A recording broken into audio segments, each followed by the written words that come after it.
Pak Erwin. Selamat pagi, Christine ya. Iya, benar Pak Erwin. Ya, Salam. makasih sudah ngajak bergabung ke RRIND ini. Baik, apa kabar Pak Erwin pagi ini? Alhamdulillah sehat, Bu Christine. Sehat Christine ya. sehat ya? Iya, sehat Pak. Oke, baik ini Pak, menarik sekali ya pihak kampus mengambil kebijakan untuk mengizinkan mahasiswa ya membayar kuliah dengan hasil bumi UKT ya. Akhir-akhir ini banyak diperbincangkan terkait dengan UKT yang begitu mahal.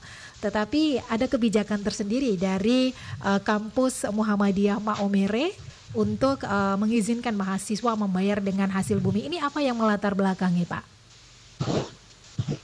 Baik, Bu Christine. Awalnya itu di tahun 2018,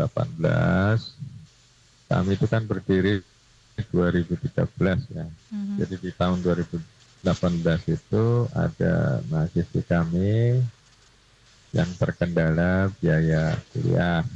Memang beliau selama studi di kampus kami dulu masih kampusnya bernama IKIP Muhammadiyah Maumere. Sekarang sudah berubah jadi Universitas Muhammadiyah Maumere. Nah waktu itu di tahun 2018 beliau baru mengalami terkendala biaya.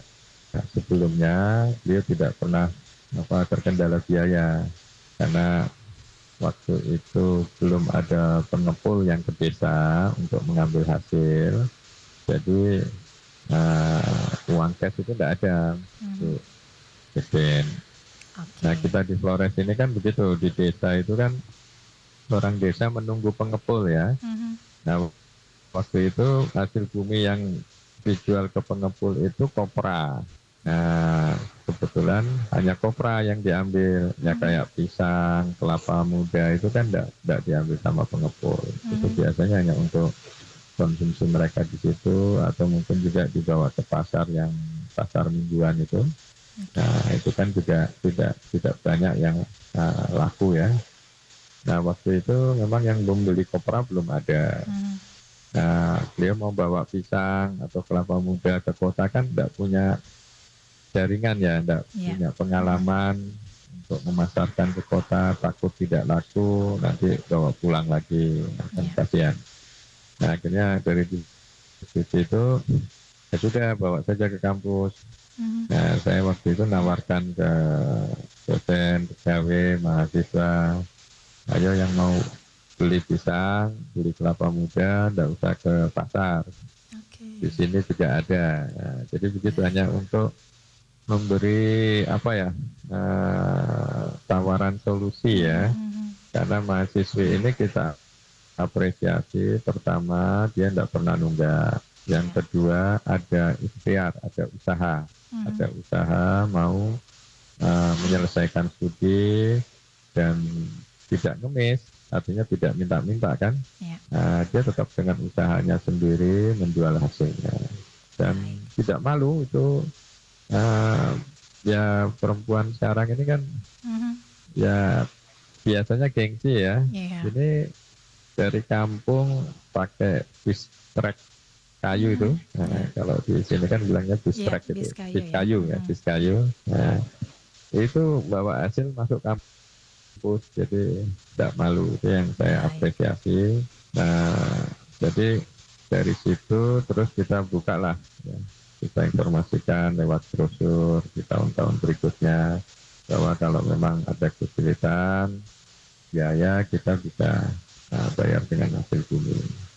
Walaupun memang kemarin waktu itu namanya Santi ya yang awal itu.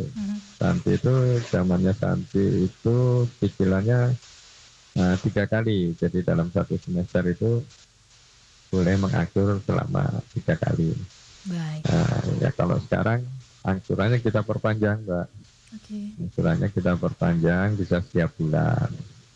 Bahkan masanya bisa panjang, jadi nanti angsuran itu bisa dites, bisa juga dengan hasil bumi. Itu awalnya. Baik, ini luar biasa ya, menjadi inspirasi juga nih untuk kampus-kampus lain seperti itu ya, Pak Erwin.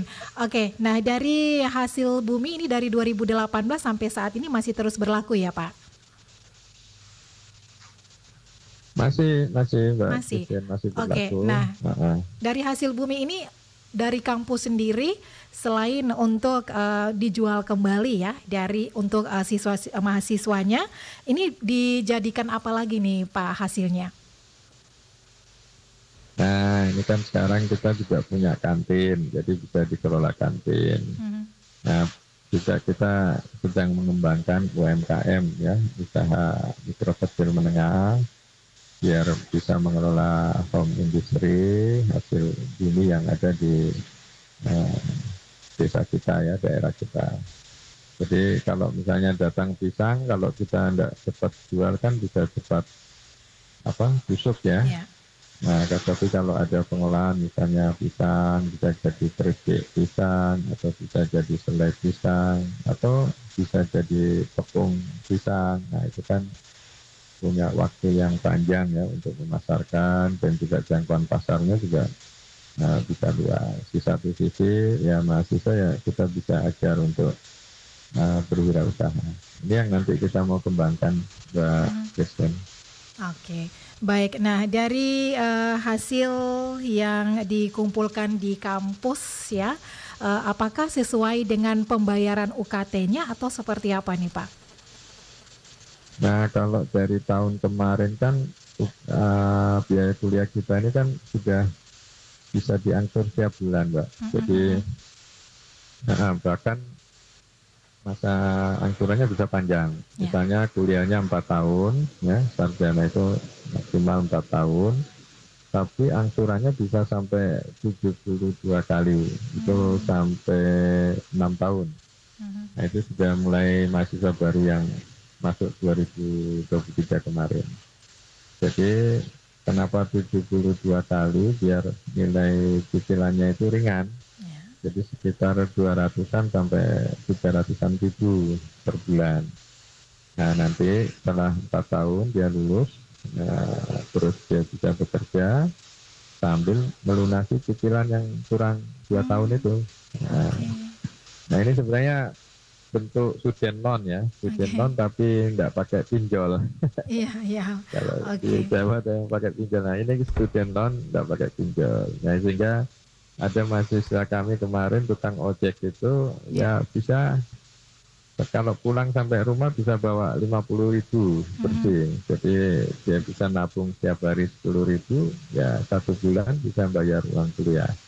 Nah, nanti kalau hari ini pakai uang, mungkin bulan depan tidak ada hasil, tidak ada uang, ya bisa pakai pisang. Nah, kalau pisang kan kalau satu tandan besar itu kan bervariasi ya, bisa 75.000, bisa sampai 100.000. Ya mungkin bisa 3 atau 4 tandan pisang. Nanti mungkin bulan depan ada panen kelapa ya. Jadi fleksibel itu Mbak. Oke, baik. Nanti kita punya UPT, pembayaran dengan hasil bumi, tinggal dikomunikasi ke UPT bulan ini saya mau bayar pakai apa. Baik. Gitu, Mbak. Oke, ini jadi sangat membantu mahasiswa ya, mengurangi stres juga ya kalau belum ada pembayaran ya, seperti itu ya Pak Erwin. Oke. Ya, sebenarnya mahasiswa kita itu mampu, artinya alam Flores ini kan luar biasa ya, baik hasil pertanian, perikanan itu kan luar biasa. Hanya kita terkendala pasar, pasar sehingga kadang hasil-hasil itu kalau dijual ke Jawa, ke Makassar kan nilainya tinggi. Tapi ketika di Flores kan rendah. Nah, kenapa? Karena kita tidak punya industri ya. Kita tidak punya industri untuk pengolahan hasil itu. Di satu sisi kalau ngirim-ngirim keluar itu kan tidak setiap hari kan ada transportasi yang mendukung. Apalagi kalau cuacanya buruk, ya tidak ada penyeberangan laut. Nah, itu kan juga mengalami kendala. Jadi kalau saya lihat alam Flores yang kaya ini, sebenarnya mahasiswa kita itu mampu. Nah, ini kan hanya bentuk bagaimana mereka punya potensi alam yang bagus, ya kita tinggal membantu untuk mewujudkan cita-cita mereka bisa mengenyam pendidikan tinggi, gitu Mbak. Baik, selain keringanan tentang hasil bumi ini, apakah ada keringanan-keringanan lain seperti itu, cicilan UKT seperti itu Pak Erwin? Nah itu bentuk student loan kami, jadi cicilan bisa 72 bulan, kuliah 4 tahun atau 48 bulan. Jadi cicilannya ringan, tanpa bunga, tanpa jaminan. Nah itu kan, itu sudah saya pikir semua pasti bisa menjangkaunya, gitu Mbak Presiden. Oke, jadi ini yang pertama kali ya di Flores Lembata, kampus Muhammadiyah Maumere yang Maumere. Ya, Muhammadiyah Maumere ya, yang mengizinkan mahasiswa untuk membayar kuliah dengan hasil bumi seperti itu ya. Jadi sejauh ini sudah baik ya, berjalan baik ya sampai dengan saat ini ya Pak Erwin ya. Ya, alhamdulillah. Memang tidak banyak yang membayar dengan hasil bumi. Satu tahun paling 2-3 orang, ya tergantung kondisi mereka. Ada juga yang orang tuanya pengrajin batu merah, bukan petani, bukan nelayan, hanya keseharian batu merah. Nah itu juga pernah ada mahasiswanya, itu kami yang menyetor dengan batu merah. Nah kebetulan pas kami lagi membangun, ya, Pak saya kesulitan ini, orang tua cuma buat batu merah, ya sudah bawa batu merahnya ke kampus, kita beli. Dan kita sebarkan informasi ke keluarga sekitar, nah yang butuh batu merah tidak usah beli kemana-mana, beli ke mahasiswa kita, biar dia bisa bayar uang kuliah. Ada juga pengrajin tenun ikat, ya kita kan biasanya kalau ada kegiatan, ada tamu, biasanya kita kasih souvenir, tenun ikat, biar baik selendang maupun kain sarung, itu dari mahasiswa juga. Jadi mahasiswa nyetor, Pak ini untuk bayar uang kuliah, kita bisa ambil kainnya gitu. Jadi tidak harus hasil pertanian atau perikanan, bisa yang lain, karena orang tua mahasiswa kami itu kan punya pekerjaan yang lain juga. Oke, jadi juga sangat membantu orang tua. Jadi hasilnya tidak mubazir, tapi bisa dimanfaatkan untuk ya kebutuhan kampus juga, begitu ya Pak Erwin ya. Betul. Oke, baik, luar biasa. Betul. Apa yang menjadi harapan Anda dari mahasiswa Anda sendiri terkait dengan hasil bumi? Kemudian tidak saja hasil bumi, tapi juga ada hal-hal lain, kerajinan tangan juga, ini juga menjadi salah satu hasil yang dipersembahkan ya untuk kampus seperti itu ya, untuk membayar uang kuliah nih Pak Erwin. Ya, harapannya ya kita akan menyebarkan praktik-praktik baik yang artinya kita hadir untuk daerah kita itu ikut amanah Undang-Undang Dasar 45 kita, bahwa kita hadir untuk ikut mencerdaskan kehidupan bangsa. Terus juga Batang Tubuh itu juga menjelaskan bahwa merawat ya, fakir miskin itu juga perlu ya. Maka praktik baik ini yang kita tularkan ke mahasiswa, biar mahasiswa juga nanti kalau sudah keluar jadi sarjana itu juga bisa menyebarkan praktek-praktek baik ini. Karena kalau kita berharap dari pemerintah saja ya, mungkin peningkatan SDM, merawat fakir miskin, anak yatim itu menjadi berat. Ya. Baik. Kita punya program juga untuk anak yatim piatu, Mbak Kristen. Jadi anak yatim piatu dari mana saja boleh mendaftar, kita bebaskan SPP. SPP kami itu 3.510.000 per semester selama masa studi 8 semester. Jadi bebas untuk anak yatim, itu bapaknya sudah meninggal, atau anak yatim piatu itu bapak dan mamanya sudah meninggal. Baik. Oke, baik. Terima kasih Pak Erwin untuk waktunya bersama Pro 1 RRI ND. Semoga ke depan makin banyak mahasiswa ya yang bisa terbantu ya dengan berbagai kebijakan dari kampus Universitas Maumere Muhammadiyah ya, Maumere ya, seperti itu ya. Oke, terima kasih Mbak Christine. Ya, selamat pagi Pak Erwin. Pagi. Pro 1 RRI ND bisa Anda dengarkan di ND FM 100,5 MHz, Lembata FM 98,8, Larantuka FM 99,9, Maumere FM 88,7, Bai dan Bajawa FM 91,7, dan Aimere FM 97,3.